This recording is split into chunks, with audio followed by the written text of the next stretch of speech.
بسم اللہ الرحمن الرحیم۔ السلام علیکم۔ بنی اسرائیل کے 99 افراد کے قاتل کی توبہ۔ بخاری و مسلم میں بنی اسرائیل کے ایک قاتل کا واقعہ نقل کیا گیا ہے۔ حضور اکرم صلی اللہ علیہ وسلم نے اللہ کے ہاں توبہ کی قبولیت سے متعلق صحابہ کرام رضوان اللہ علیہ اجمعین کے سامنے بنی اسرائیل کے ایک قاتل کا نہایت خوبصورت اور ایمان افروز واقعہ بیان فرمایا کہ بنی اسرائیل میں ایک شخص چوری، ڈکیتی اور قتل میں بہت مشہور تھا اور نہایت معمولی بات پر کسی کو قتل کر دیتا تھا۔ ہوتے ہوتے اس کے ہاتھ سے 99 افراد کا قتل ہو چکا۔ اس کے بعد اس کے دل میں احساس پیدا ہوا کہ مجھے بھی تو اللہ کے ہاں جانا ہے۔ چنانچہ یہ فکر بڑھتا رہا اور لوگوں سے معلومات کرتے ہوئے سراغراں پھرنے لگا کہ کیا میری توبہ قبول ہو سکتی ہے یا نہیں۔ کسی عالم شخص سے ملاقات کی فکر ہوئی کہ معلوم کیا جائے کہ ایسے شخص کی توبہ قبول ہو سکتی ہے یا نہیں۔ لوگوں نے ایک عابد شخص کے پاس جانے کا مشورہ دیا۔ اس شخص نے اس کے پاس جا کر مسئلہ معلوم کیا کہ کیا میری توبہ قبول ہو سکتی ہے اور کیا میری مغفرت ہو سکتی ہے جبکہ میں نے 99 انسانوں کی جان مار دی ہے۔ تو اس عابد کو مسئلہ معلوم نہیں تھا، تو اس نے اپنی عقل سے قیاس آرائی کی جو کہ آدمی 99 انسانوں کی جان مار سکتا ہے، اس کی مغفرت کہاں سے ہوگی؟ چنانچہ اس نے کہہ دیا کہ تیری توبہ قبول نہیں ہوگی۔ تو اس شخص نے غصے اور جلال میں آ کر اس کو بھی قتل کر کے 100 پورے کر دیے، مگر اس کے دل میں تردد باقی رہا کہ میری مغفرت کی کوئی شکل ضرور ہوگی۔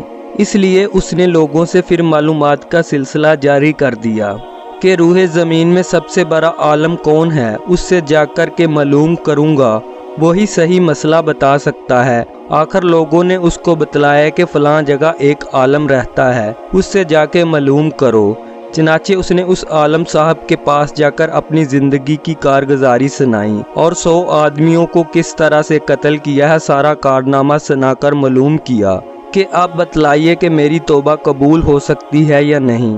کیا اللہ کے یہاں مجھ جیسے گناہ گار کے لیے مغفرت کا کوئی خانہ ہے؟ تو اس عالم صاحب کو چونکہ علم تھا تو اس نے بتلایا کہ تیرے گناہ معاف کرنے میں اللہ کے ہاں کیا رکاوٹ ہے۔ اللہ کی رحمت کا سمندر تجھ جیسے گناہ گاروں کے گناہوں سے بہت بڑا اور بہت وسیع ہے۔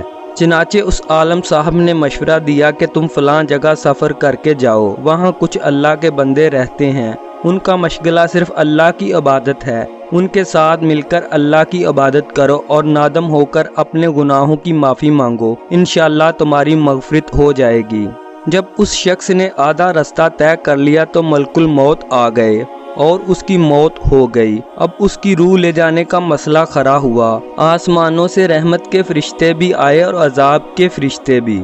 رحمت کے فرشتے کہنے لگے کہ اس کی روح لے جانے کا حق ہم کو ہے، اس لیے کہ یہ سچے دل سے تائب ہو کر عبادت کے لیے جا رہا ہے، اور عذاب کے فرشتے کہنے لگے کہ اس کی روح لے جانے کا حق ہم کو ہے، اس لیے کہ اس شخص نے کبھی کوئی نیک کام نہیں کیا ہے، پوری زندگی معصیت میں گنوا دی ہے۔ اسی دوران آسمان سے آدمی کی شکل میں ایک فرشتہ آیا۔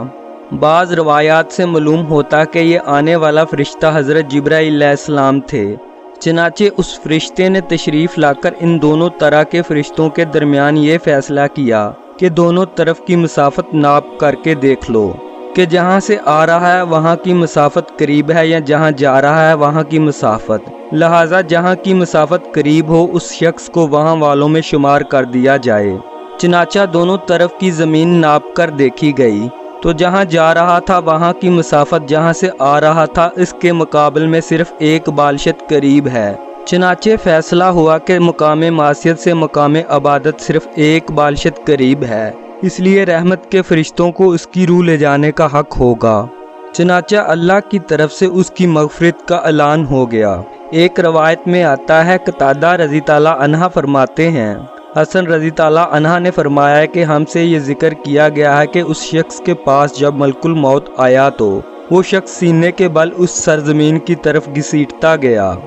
حدیث قدسی میں آتا ہے کہ میں اپنے بندے کے ساتھ اس کے غمان کے مطابق ہوتا ہوں اور وہ مجھے جہاں بھی یاد کرے میں اس کے ساتھ ہوں۔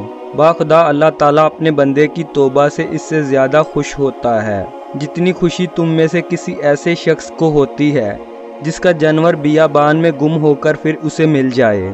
اور جو شخص ایک بالشت میری طرف آتا ہے میں ایک ہاتھ اس کے قریب ہو جاتا ہوں، اور جو شخص ایک ہاتھ میرے قریب آتا ہے میں اس کے ایک باغ یعنی پھیلائے ہوئے دونوں ہاتھوں کے درمیان کی مسافت قریب ہو جاتا ہوں، اور جب وہ میری طرف چل کر آتا ہے تو میں اس کی طرف دوڑ کر آتا ہوں۔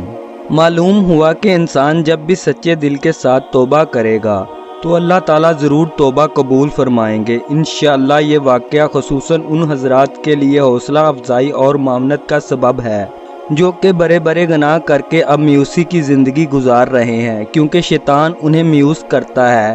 بہرحال گناہ گاروں کو شیطان کی باتوں میں آ کر میوس نہیں ہونا چاہیے، بلکہ اللہ کی رحمت سے اچھی امید رکھ کر سچی توبہ کے ذریعے اپنے آپ کو پاک و صاف کر لینا چاہیے۔